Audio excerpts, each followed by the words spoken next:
Well, hey everyone. Hello and welcome to today's webinar and broadcast. My name is Vanessa Chase Lockshin. Great to see so many of you here. We're going to get started in about a minute or so, give people a chance to sign on and join us. I thought I would just give you a quick kind of overview of where we're headed this morning and some things that we're going to talk about as well. So we are using a slightly different platform than normal for webinars. And I want to say this is not going to be a sort of typical webinar in that there's going to be lots of slides and I'm going to voice over them. I'm actually going to be live on camera the whole time. So we'll talk. I'll hopefully have lots of things to say, answer lots of your questions. We are recording, so this will be available after today's discussion as well. It's been great to see so many of you have submitted topics and questions ahead of the webinar. It's one of the things I love about this platform is that we can do that so we can make sure that there's lots of value added for you who are here today with us. So hopefully everything is coming through crystal clear for all of you. So I know some of you have been active in the chat box, so maybe just let me know there if you've been able to hear and see things okay, and if not, let me know and hopefully I can fix that. All right, I'll just wait a second and see if we hear from folks. All right, awesome. Thank you, Shelley. Fantastic. All right, so it's good to know. I do want to say I've been fighting off a bit of a cold, so if I am coughing, my apologies. Hopefully we'll make it through with minimal coughing and cold symptoms. Anyways, so welcome to all of you. So great to have everyone here this morning. As I said earlier, my name is Vanessa Chase Lockshin. I know many of you know me through the storytelling nonprofit and the work that I do there. Maybe haven't seen me on video before, so hello and welcome. It's great to be here with all of you. I'm really excited to be using a new kind of platform for today's discussion. We're here on Crowdcast. Some of you might be watching us on Facebook Live. And if you want to join our discussion over on Crowdcast, come on over here. We have a great discussion thread going and lots of things happening over in this space as well. So as I said, I wanted to kind of make this a slightly different sort of webinar and interactive discussion than maybe what some of you are used to. I don't have slides today, so if you were expecting that, my apologies. I'm going to talk. We're going to have a discussion. I'm going to answer lots of questions, and hopefully this will just be a really great opportunity for us to have a conversation about newsletters, strategy specifically, and answer a lot of the questions that came in ahead of today's session. As I mentioned, a lot of you have already suggested topics and questions in the Crowdcast platform, which is fantastic. Definitely going to be using those as we go into Q&A. And of course, if you have questions as we're going along here, feel free to submit those. Happy to answer them. I'm sure for those of you who have been to my webinars before, you probably know I love to do Q&As and answer all of your questions. So we'll definitely do a lot of that here for you as well. All right, so I see a few of you are having some video issues. So I want to say there's a couple of things you can try to hopefully improve the video experience if it's not coming through quite as clearly for you. So I would recommend connecting to your internet through an Ethernet cable, not Wi-Fi. That'll have a stronger connection. And if you do have a lot of things running in the background on your internet browser, close down some of those tabs. That'll give you more bandwidth to view the live video. If you're still having issues, no worries. We are recording this, so I will be posting the recording. In fact, it'll be available almost as soon as we're done with the webinar right here in the same place. So you can come back and watch it there as well. All right, so we'll go ahead and dive into some things. So as I said, not a typical webinar presentation today. I'm going to be talking about newsletters and newsletter strategy, something that seems to be a very popular topic in the last couple of weeks on our blog, and also just in conversations that I've had with many of you. I know a lot of you read my weekly newsletter emails that I send out, and I've heard back from so many people with questions about newsletters and not only that, but just who are really curious about thinking about it differently. You know, we often talk about newsletters, I think, in a very tactical way. And one of the things that I hope our conversations on the blog the last couple of weeks have stirred up has been a conversation about strategy, which is more of, I think, a bird's eye view of what we're doing, and hopefully something that can be a little bit more value add and strategic to you as you're thinking about where does the newsletter fit in with your content? How does it support your goals? How is it helping you in fundraising and communication? All of those things that we're working towards. It's really a tool to be able to help us do some of those things better. And so that's hopefully what I hope this conversation can facilitate a little bit more as we go along. I know a lot of you had questions, though, that were more tactical about newsletters. Definitely answer some of those as well, and we'll get to those towards the end. So I want to get into this. We'll go ahead and get started with kind of the content portion of this. I think we're going to go, or I'm going to go anyways, for about 20 or 25 minutes, and then we'll get into answering questions or so. Hopefully we'll be wrapped up by about 10:45 Pacific, somewhere around there. This would be 1:45 Eastern.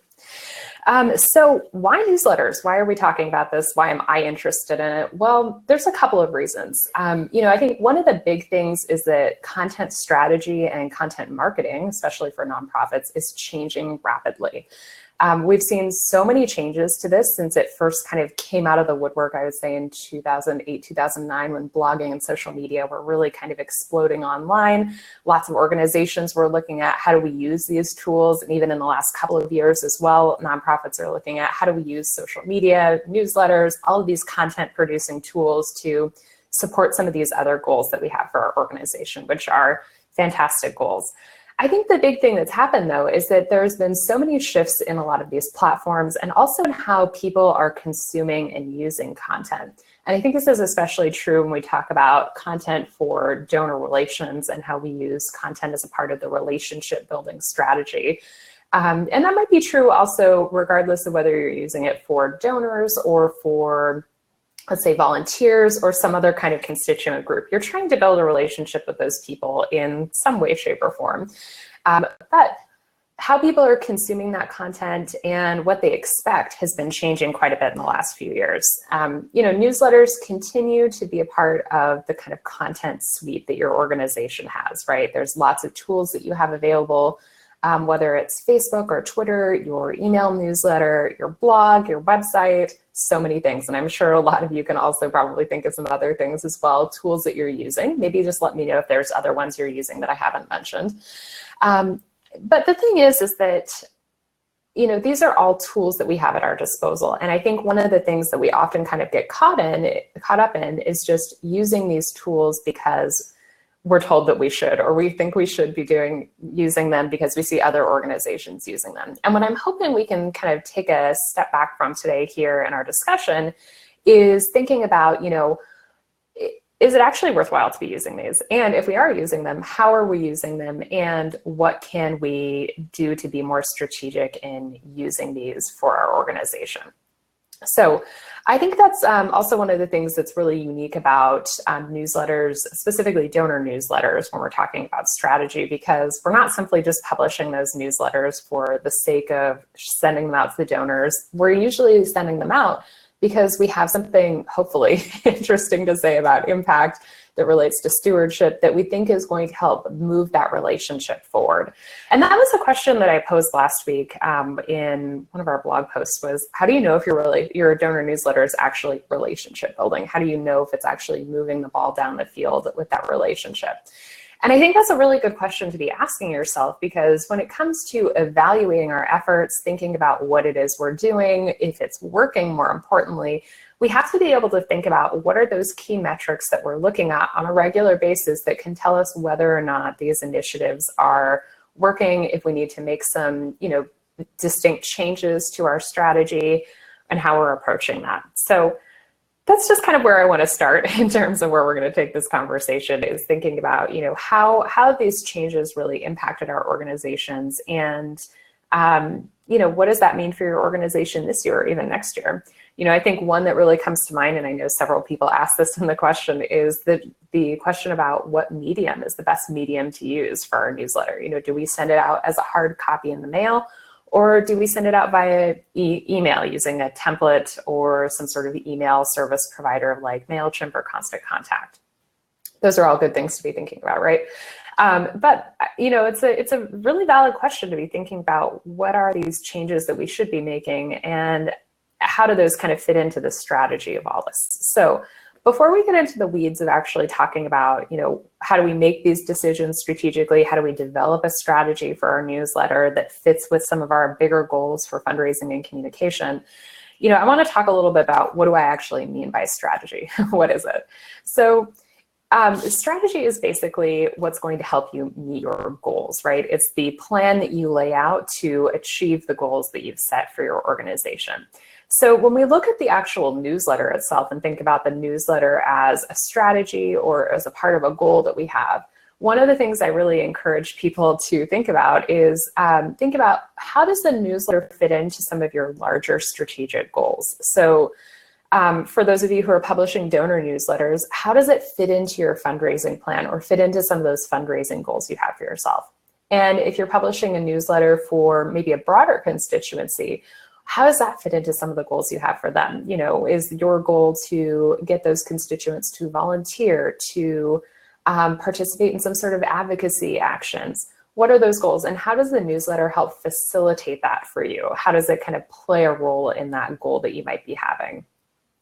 So those are some things that I like to think about when I'm initially starting to think about a newsletter, putting it together and kind of building on a really solid foundation, because I think one of the mistakes that I see a lot of organizations make is simply publishing a newsletter just for the sake of publishing a newsletter.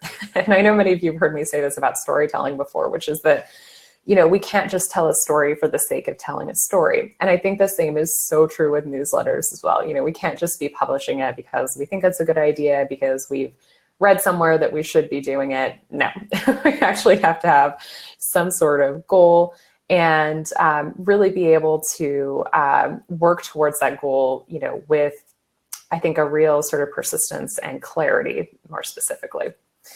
So I see a couple of you have been sharing some comments in the chat box. So yes, you are correct. Kelly, no slides today. It's just going to be me talking. Hope that's okay with everyone. We're just trying out something different.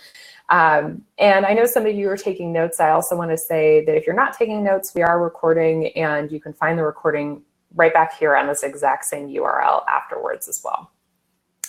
So a couple of things you can try out or bookmark to come back and take a look at. So I guess where I'm going when I'm talking about really thinking about newsletter strategy and making sure that our newsletter fits with our goals and helps support those goals is I really want to encourage you to take a step back and think about, well, what goals is your newsletter currently supporting? How does it fit into the plans that you have for fundraising and communications? Is it actually helping you kind of work towards those goals in a meaningful way? And I just want to scroll down in the topics because there was someone who asked a question about this earlier and I wanted to get to that. Let's see, I think it was Stacy, if I remember correctly. I got to find it. Yeah, all right, here we go. So Stacy had said she's planning on sending her first newsletter in June. She's interested in best practices, length, stories, statistics, etc. So Stacy, one of the questions I would have for you is, what is your goal in sending out this newsletter? Is it a part of your fundraising plan? Is it to build relationships with donors? Are you sending it to a certain audience? What is it that you want to achieve by sending out this newsletter? What is your goal for it? And once you answer that question, I think it becomes a whole lot easier to get into the tactics and kind of pragmatic aspects of your newsletter that you mentioned, like length and stories and the actual content, to figure out what is it that you should actually be putting in this newsletter. So Stacy, you said build relationships with donors and sharing impact. Fantastic. So yeah, so if that's your goal, one of the things I would think about is what could you put in that newsletter? What sort of messages, what sort of content can you put out there that will actually help you relationship build with donors? So like you said, sharing impact, I think, is a great example of that. And when we think about more holistically donor stewardship and cultivation, one of the things we know donors want to hear from Penelope Burke's research in donor-centered fundraising is they want to know how their gift was used and what impact it had. And if I was just to sort of bottom line it, that's totally the approach that I would take when I'm thinking about how to put together content that's going to do that effectively. That's what we know donors want to hear. So that's probably what I'm going to give them in a content-heavy newsletter or content-saturated newsletter. You know, the other thing to think about too is you'll probably start to put out a couple of issues of your newsletter, and it can be a great idea to get feedback in the process from your audience. So talking to them, asking donors, have you enjoyed our first couple of issues? What else would you like to see? Are there other sort of content features or pieces of information that would be useful to you or valuable to you? I think especially as you're just starting out, for those of you who are just kind of venturing into this, there can be a lot of trial and error, right? And I think that's totally okay because you're kind of, in some senses, building the plane as it's flying, right? You're figuring out what's going to work, you know, how to make it lightweight, how to make it more high speed, whatever. So we're going with this plane analogy. So we're trying to figure out how to make those things work. And the same is true as we're like refining the strategy for our donor newsletter and figuring out what tactics are best going to help us get us there. We're continuing to figure out what is it that we need to put in here? What is it that people want to hear? And I always go back to this kind of basic bottom line of what is it that the audience wants? And the best way to figure that out is actually talking to them. So through surveys, through casual conversation, if you're making stewardship thank you phone calls, asking them, did you enjoy reading this newsletter? What have you thought of it? Have you had a chance to look at it? These are all kind of great questions that you can ask to gauge people's interest in this and also be able to figure out how you can make some improvements to your content along the way. Let's see, I'm pretty sure it's Lauren from Coca-Cola Scholars, right, Lauren? So you asked if you can have too many goals for one newsletter. I think to an extent that can be true. I think a lot of times we try to accomplish a lot with one thing, right? And I think that it's often better to have fewer goals that we can be really targeted and specific with rather than having a lot of goals and trying to accomplish so much with our newsletter. And so maybe, since I know you're active in the chat box here, maybe you can tell me what some of the goals are that you're thinking about. I think for me, if I was putting together a newsletter of some kind, I would really try to pick one or two key goals that support, sort of the bigger goals that I have for fundraising or communications and focus on those first. And then, once we've got those down or feel really solid that we've kind of nailed that as a goal, adding on to that and thinking about, well, what else can we do with this? How can we keep improving it? How can we keep using this and leveraging it as a content tool for our audience? So Ami, you asked, can a member newsletter also serve as a donor newsletter? A good question. And I'm guessing by member newsletter, maybe you mean if you're in the arts and culture, you mean maybe like people who are members of your theater or members of a museum. Maybe you can let me know what you mean by members. Senior center. Okay, that's good clarification. So yes and no. I mean, I think the thing is that donor newsletters, especially if you're going the way of trying to use them as a really specific and tactile donor communications piece, that content will probably be pretty different than what you're sending out to your members at the senior center, right?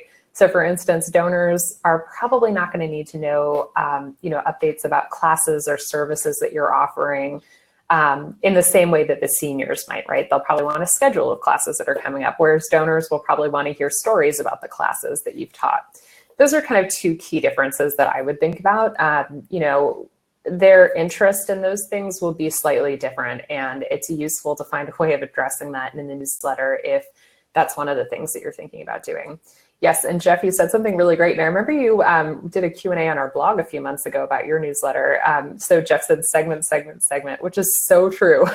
So I say this all the time about things, which is that segmentation is such an important piece of fundraising and communications.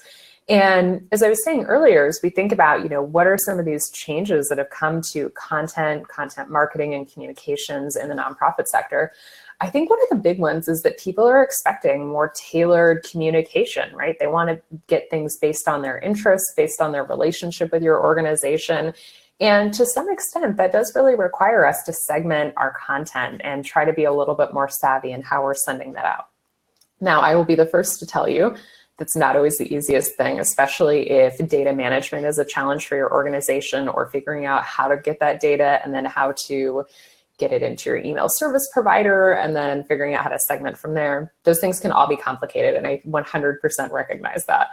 I do want to say, though, that I think it's a really useful thing to think about because it can help you more strategically build relationships with people when you're segmenting and being really targeted with the content that you're putting out there.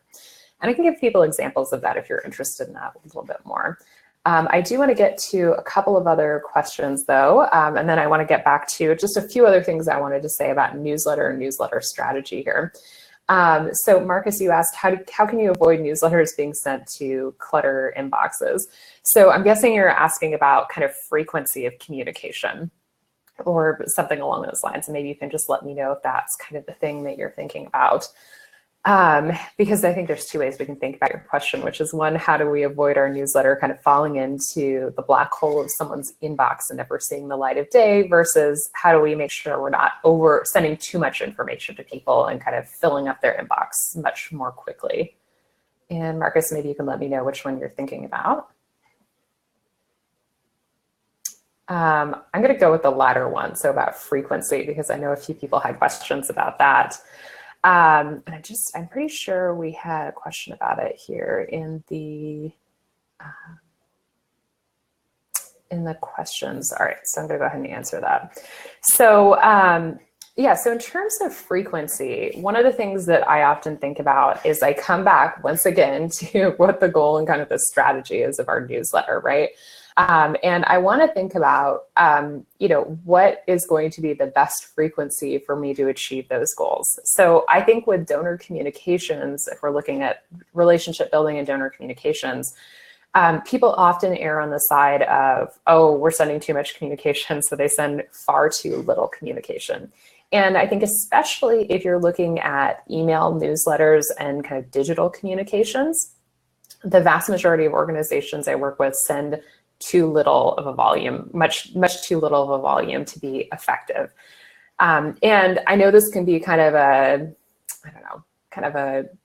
difficult thing to kind of like venture into for organizations sometimes, especially if you're not used to sending a lot of stuff to people by email. But I want to say, the more you're in people's inbox to an extent, the more you're going to be top of mind. What do I mean by being in there more often?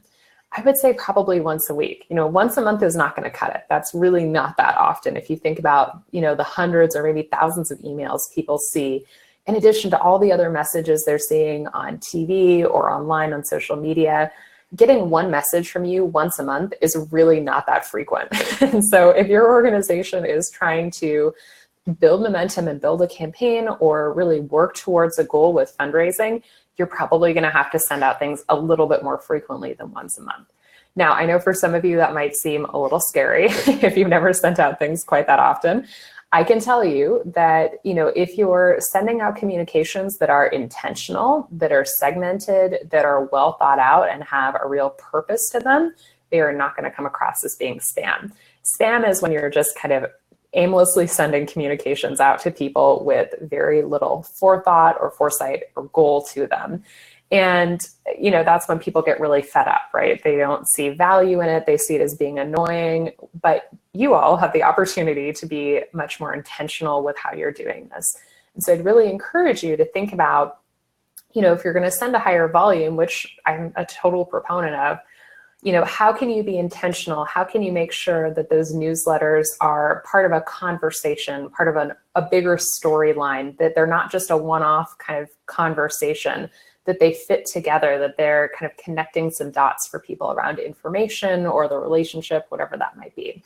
Those are all good things to be thinking about. And that's actually something that I think is worth kind of chatting about here for a few minutes, which is that one of the things that I really encourage people to do kind of in this modern era of newsletters and online communications is to understand things as being part of a storyline or part of a chain of communication, not just a one-off communication.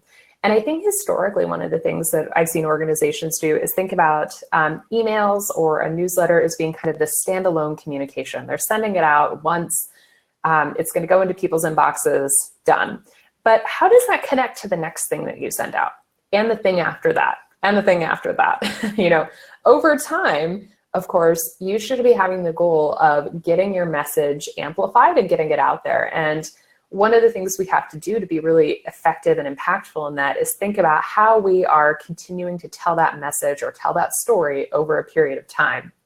So when it comes to actual content planning and thinking about how can your organization execute your newsletter, let's say for the next year or something like that, one of the things I encourage people to think about is editorial planning. So sitting down and actually planning what are some of the themes that you're going to talk about in the newsletter, how do they connect to each other, how is this all moving the relationship forward, so to speak.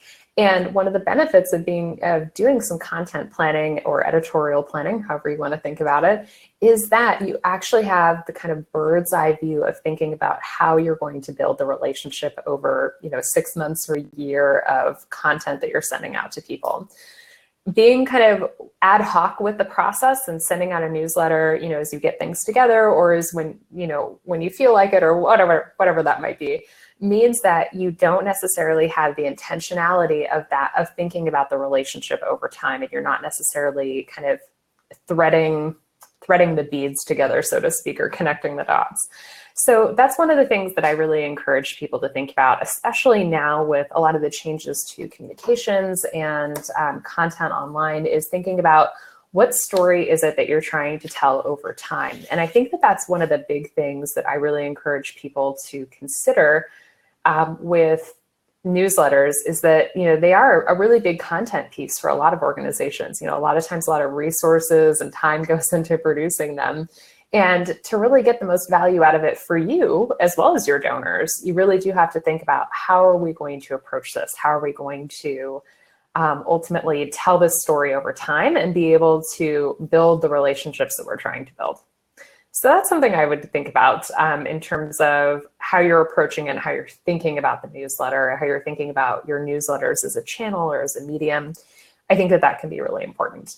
Going from there, once you've thought about what that story or that message is that you're trying to communicate over a period of time, then it's really easy to start making other decisions from there, right? So once we've decided what that message is, we can think about what kinds of content or stories are best going to help us tell that message, right?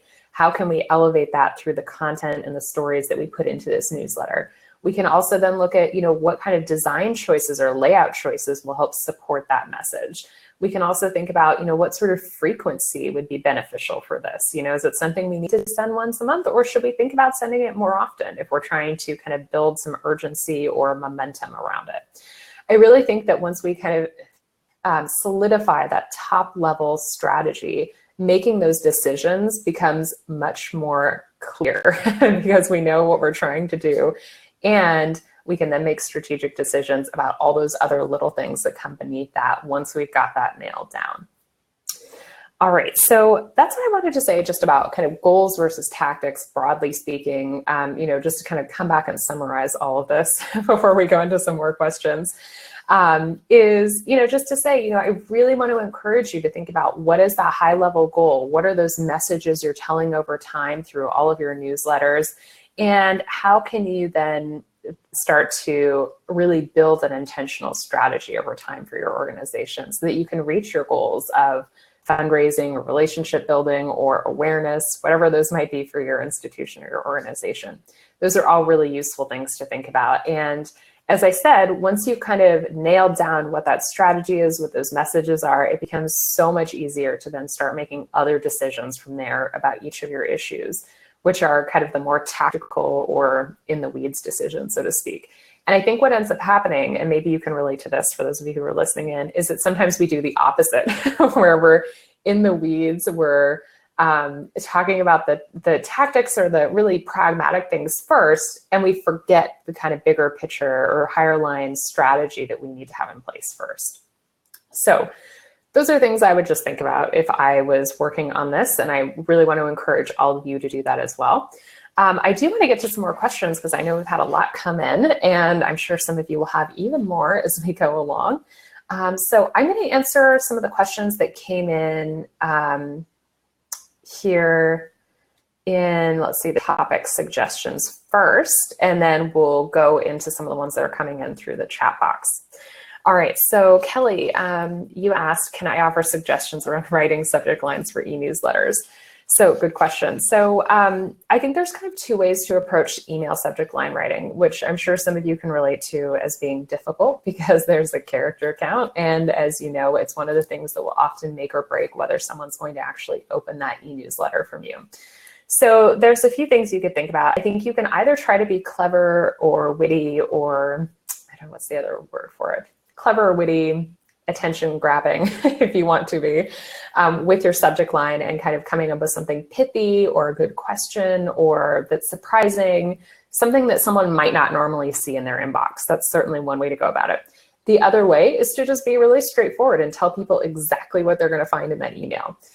Don't be deceptive if you're trying to think of something pithy and clever. You still want to be truthful and, kind of honest about what's going to be in that email.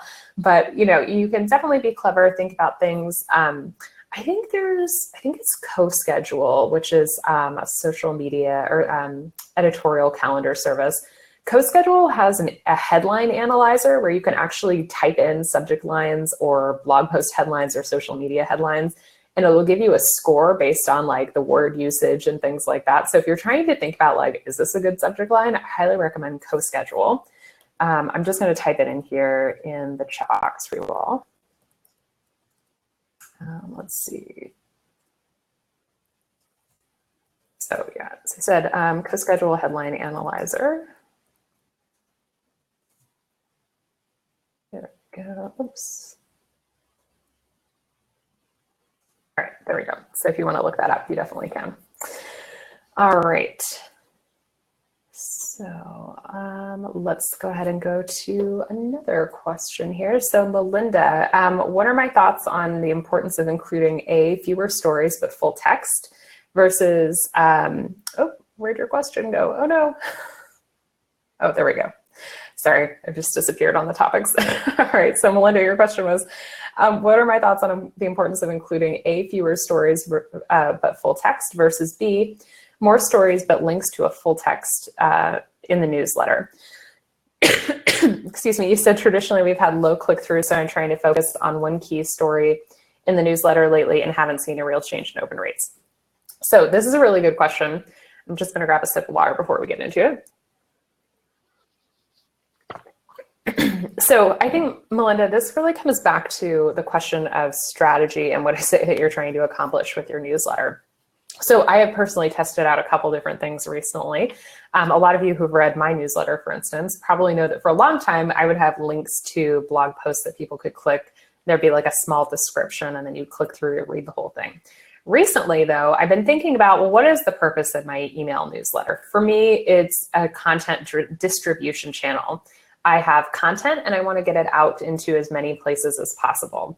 And so if people read the full email, which I know many people do, I'd almost rather put the full blog post in there so that they can read it there. And then I know people have seen it. And yes, that means the click-through rates will be a little bit lower than if I had to go read the blog post. But I think on the whole, that means more eyeballs are on the whole thing. So where am I going with this in relation to what you asked? So I think you have to think about, is open rates an actual useful metric for you in your newsletter? Is it really telling you what you want to know? And by that, I mean, I'm guessing that you want to know that, you've actually had a lot of people read the story or read the content that you're putting out there. And I think if you're just looking at the click-through rate, that can sometimes very quickly become what we call a vanity metric, where we're just looking for things to look good, but we don't actually know if there's substance behind it. So we don't really know if there's something more substantial to it. So I would say ultimately you have to make a judgment call about whether or not that metric is actually telling you something important and over the long haul is going to be useful to you. If you think that the click-through rate is not that important, then try testing out a full story in the newsletter and just using it as a content distribution channel in itself rather than sending people to lots of different places.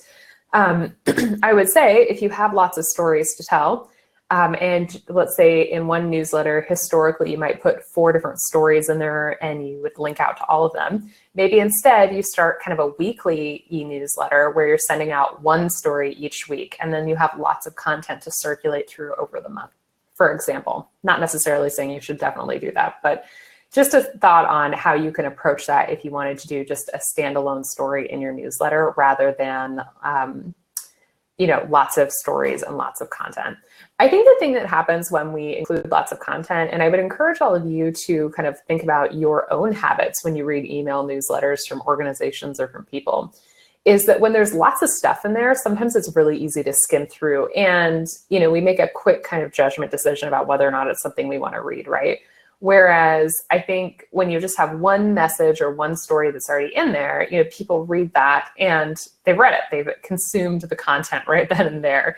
There wasn't that extra added step to send them somewhere else. All right, so I hope that was helpful, Melinda. And if you have follow-up questions, let me know.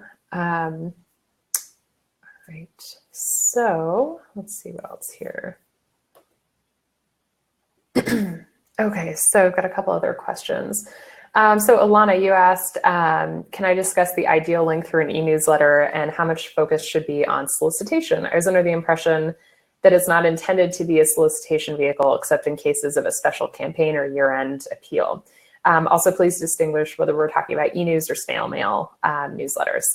Yeah, so great questions. So of course, I want to say newsletters as a whole channel is what we've been talking about here. E-news or snail mail doesn't really matter in terms of the strategy. We're talking about how to approach that as a channel and as a content distribution place.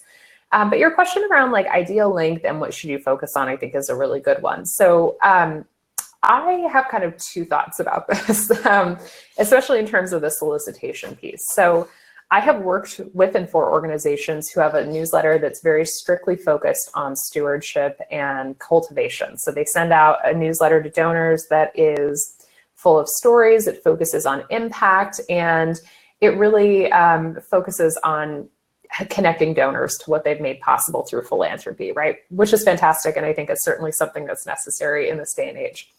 I've also worked with organizations who send out newsletters that will have a soft ask in them, where there's a donation card in the snail mail one, or in the email newsletter, there's a soft ask at the end. I've also worked with organizations who sent out ones that, are much more focused on solicitations. I want to say that the thing that I think is really important is that on some level, there has to be some amount of communication with your organization and your donors that is not about solicitation, that's purely about thanks and gratitude, which is one reason why I think it's really important not to make an ask and a thank you letter, which I see organizations doing from time to time. I think that newsletters can be kind of this pure, unadulterated place for thanks and gratitude and relationship building. However, I think that one of the side benefits is that when you do that well, when you're thanking people, when you're reporting back on impact, you can actually start to kind of reap the benefits of that, right? We'll see donations coming in that are unsolicited. We'll see, lifts in giving when people give again the next time. So those are all things that are kind of, I think, side benefits of a newsletter. Should it focus explicitly on solicitation? I don't necessarily think it should. And in fact, I really do think that there has to be some amount of touch points that we have with donors where they're not expected to give, where they can just enjoy being donors and enjoy sitting in what I would say is kind of the gratitude of having participated in philanthropy. Your second question was ideal length for an e-newsletter. I'm going to go back to something I say all the time, which is it's really about your audience. Some of these questions that all of you have asked really come back to who it is you're trying to communicate with and what your goals are for them. So in terms of figuring out an ideal length, I would really look at what have you historically sent to people? Has it been really lengthy? Has it been short and pithy? What has worked for them? What have you trained them to expect first and foremost? And what have they responded to? So if your organization is regularly sending out long direct mail letters and 10-page hardcover newsletters, donors probably have come to expect that, and you've trained that behavior. However, if you're a digital first organization, you're sending out emails that are shorter, or you're sending out regular content pieces, that's what people are used to and trained to expect from your organization. So I think that comes down to a lot of it is what have people expected? And if you're trying to make a shift away from that, there can, in fact, I think, be a very uncomfortable learning curve to getting people to change their behavior or get used to something else. Again, I would also ask, what is it that your audience prefers? So asking them, what is their preference and what is it that they like in terms of, excuse me, in terms of, the kind of the length that they prefer or format that they like, they'll have the answers. Ultimately you're writing for them, and their answers are going to be much more than what I could tell you or what some industry best practice report can tell you. All right. So, all right. So, Debbie, you had a great question I want to answer. So your question is, how do you expect to receive feedback from your viewers other than to get a donation? I find the idea interesting that there are many good letters that I get in the mail, but never written to them to tell them so. So really good question. And I think, Debbie, you're asking this in response to something that I said about, thinking about how do you know if your newsletter is actually relationship building? What are the kind of the data points that you look at, or metrics that you look for, or signs, more or less, that you're looking for to see if it's actually working and if people are responding? So there's a couple of things that you could look at. With newsletters, I mean, certainly a big one will be lifts in giving. So you can look at data around people who have received a newsletter, and then has their giving behavior changed after that? Did they give an unsolicited donation? Did they give at a higher rate? Did they give sooner? Those are all things that you can think about there.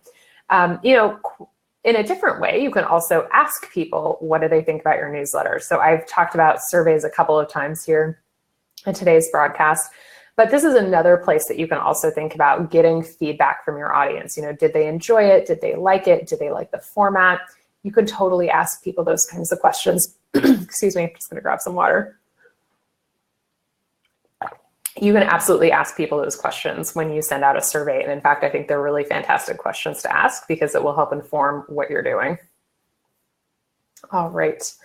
So I'm going to answer a couple more questions. I know we have a little bit more time still, and I see a lot of you are answering questions for each other in the chat box, which is fantastic. Awesome. And I'm so glad to see that. I'm really glad to see that many of you are sharing your own expertise.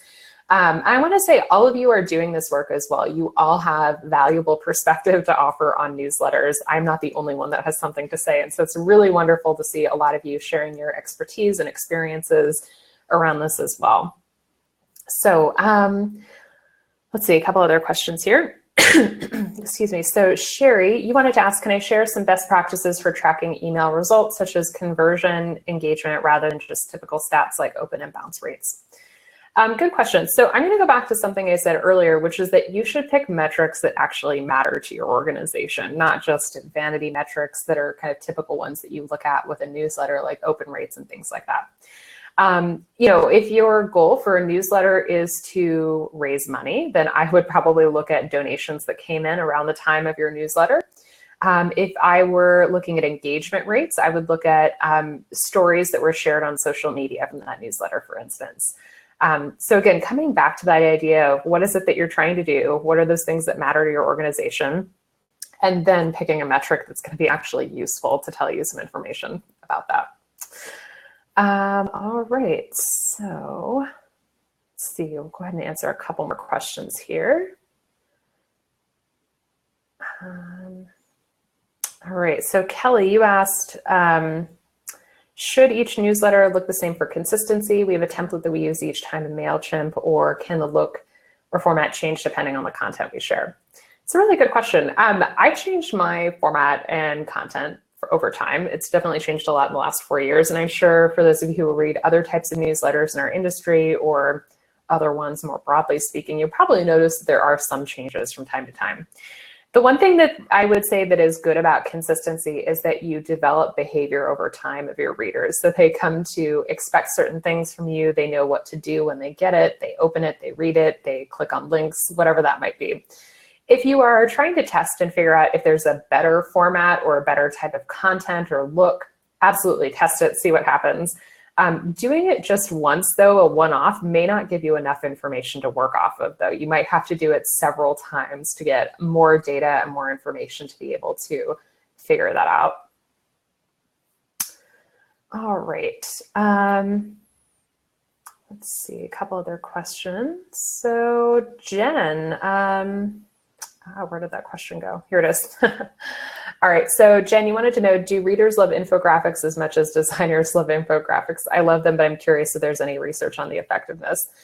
That's a good question. I really don't do that much in terms of graphic design and video for nonprofits. Most of my work is more in copywriting, so that's more of where I have answers for you. But I would say I think that there's definitely something useful about infographics as a way to get content out there, right? It's one way that we can share content in a different fashion rather than just writing about it. Especially if there's some data-heavy information, it can be much more easy to digest in an infographic or some sort of visual. But I would look at, if your organization has done infographics before, what kind of responses have you got to them? Have people shared them? Did they like them? What sort of things were happening as a result of you putting this out there? That's probably going to be a better indication as to whether or not the audience actually appreciates it and likes it as much as you do, and gives you some suggestions as to what you can do moving forward. All right. Okay, all right, so I'm just going to take a look through the other chat box quickly because there's a lot going on here in Crowdcast, just to see if we've got some other questions here.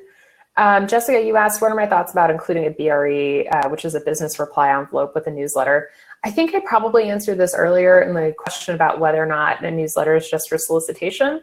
I personally don't love the idea of doing that, but I would definitely encourage you to, if you want, test it out, see what happens. But I would definitely make it a soft ask, not a really hard ask in the newsletter. That's for sure one thing that I would think about. Okay, other questions here.